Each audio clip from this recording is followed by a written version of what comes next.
പൂഞ്ഞാറിലെ വൈദികന് നേരെയുണ്ടായ ആക്രമണം പത്തനംതിട്ടയിലെ ബി.ജെ.പി. തെരഞ്ഞെടുപ്പ് കൺവെൻഷൻ വേദിയിൽ ഉന്നയിച്ച് പ്രധാനമന്ത്രി നരേന്ദ്രമോദി.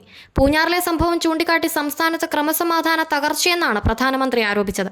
ക്രൈസ്തവ പുരോഹിതർ പോലും ആക്രമിക്കപ്പെട്ടുവെന്നും നരേന്ദ്രമോദി പ്രസംഗത്തിൽ പറഞ്ഞു.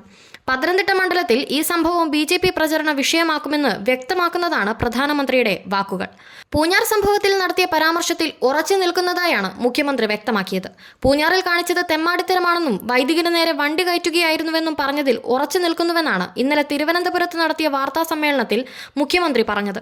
മുസ്ലിം ചെറുപ്പക്കാർക്കെതിരെ തെരഞ്ഞെടുപ്പിച്ച് കേസെടുക്കുന്നുവെന്ന ഹുസൈൻ മടവൂർ മുഖാമുഖത്തിനിടയിൽ നടത്തിയ വാദത്തിന് മറുപടി പറയാൻ താൻ ബാധ്യസ്ഥനായിരുന്നു. അതുകൊണ്ടാണ് അന്ന് കൃത്യം നിലപാട് പറഞ്ഞത്.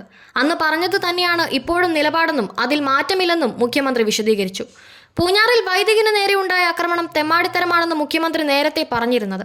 വൈദികന് നേരെ വണ്ടി കയറ്റിയതിൽ മുസ്ലിം വിഭാഗക്കാർ മാത്രമാണ് ഉണ്ടായിരുന്നതെന്നും ഒരു വിഭാഗക്കാരെ മാത്രം പോലീസ് തെരഞ്ഞുപിടിച്ചതല്ലെന്നും മുഖ്യമന്ത്രി പറഞ്ഞിരുന്നു.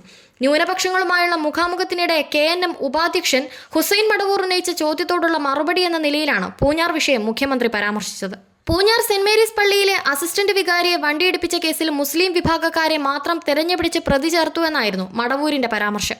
എന്നാൽ പൂഞ്ഞാറിൽ നടന്നത് തെമ്മാടിത്തരമാണെന്നും മുസ്ലിം വിഭാഗക്കാർ മാത്രമാണ് കേസിൽ ഉൾപ്പെട്ടതെന്നും മുഖ്യമന്ത്രി തുറന്നടിക്കുകയായിരുന്നു. ഫെബ്രുവരി 23-നാണ് പൂഞ്ഞാർ സെന്റ് മേരീസ് പള്ളിയിലെ സഹവികാരി ഫാദർ ജോസഫ് ആറ്റുചാലിനെ ഈരാറ്റുപേട്ടയിൽ നിന്നെത്തിയ ഒരു കൂട്ടം യുവാക്കൾ പള്ളിമുറ്റത്ത് വെച്ച് വാഹനമിടിപ്പിച്ച് കൊല്ലാൻ ശ്രമിച്ചതായി പരാതി ഉയർന്നത്. സംഭവത്തിൽ പ്രായപൂർത്തിയാകാത്തവരടക്കം +2 വിദ്യാർത്ഥികളായ 27 പേരെ കേസ് ചുമത്തി അറസ്റ്റ് ചെയ്തിരുന്നു. പ്രശ്നം മതപരമായ സ്പർദ്ധയിലേക്ക് നീങ്ങാതിരിക്കാൻ കേസിൽ അറസ്റ്റിലായവരുടെ പേരോ മറ്റു വിവരങ്ങളോ പോലീസ് വെളിപ്പെടുത്തിയിരുന്നില്ല. റീൽസ് എടുക്കാനായി പള്ളിമുറ്റത്തെത്തിയ കുട്ടികളും വൈദികനും തമ്മിലുണ്ടായ തർക്കം മതപരമായി ദുർവ്യാഖ്യാനം ചെയ്യുകയായിരുന്നെന്ന വിമർശനവും ഉയർന്നിരുന്നു.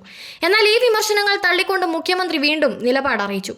മുഖ്യമന്ത്രിയുടെ വാക്കുകളുടെ പശ്ചാത്തലത്തിലാണ് പ്രധാനമന്ത്രി മോദിയും ഈ വിഷയം ഉന്നയിച്ചതെന്നും ശ്രദ്ധേയമാണ്.